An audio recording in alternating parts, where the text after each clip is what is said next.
En mathématiques et en astronomie, les Arabes ne sont pas partis de rien. Ils sont partis de là où étaient arrivés les savants grecs. Le premier point de départ et le plus important, c'est la Grande Grèce. La Grande Grèce, c'est toute la région qui était hellénisée depuis au moins le 3e ou le 4e siècle avant notre ère.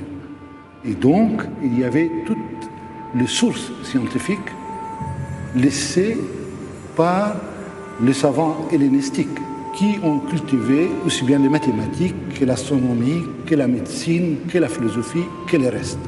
Le deuxième point de départ, c'était du côté perse. Là aussi, il y avait des sources en astronomie, un petit peu en mathématiques, et un peu plus tard, des sources sanskrites.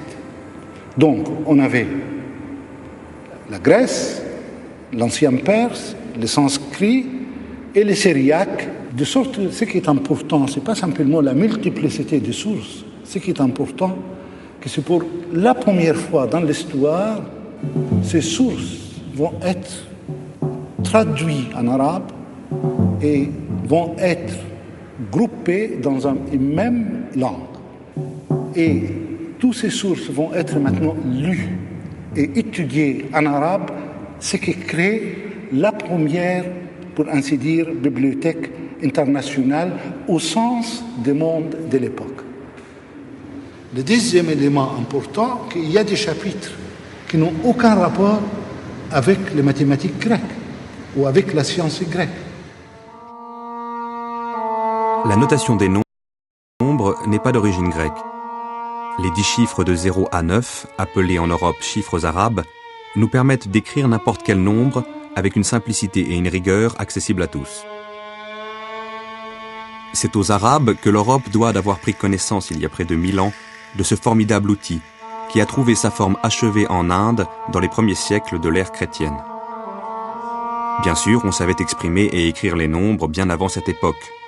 Un signe pour les unités, entailles, tirets ou lettres de l'alphabet, un signe pour les dizaines, un signe pour les centaines et parfois les milliers.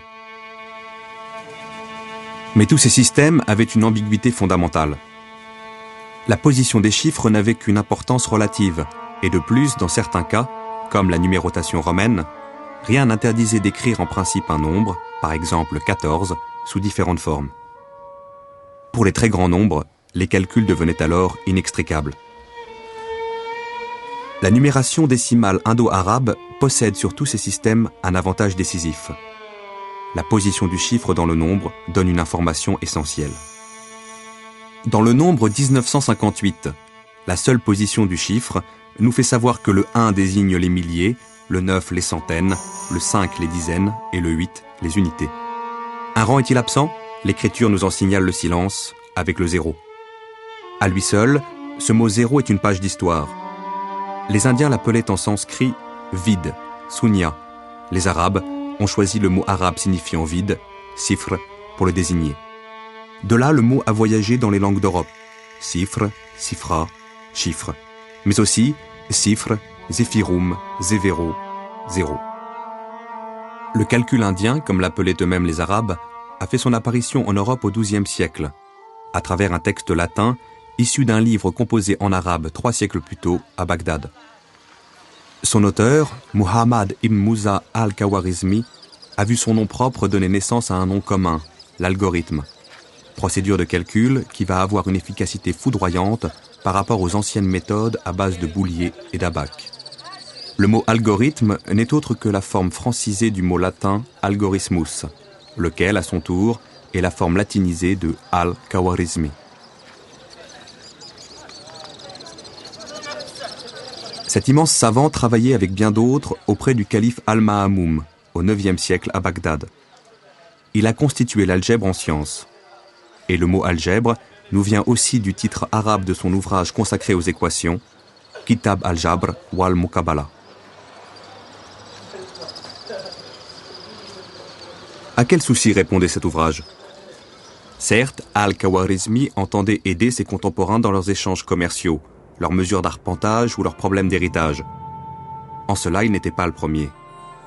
Le progrès accompli réside dans le caractère général et systématique des règles que dégage Al-Khawarizmi. Par exemple, on disposait de procédures assez simples permettant de répondre à la question suivante.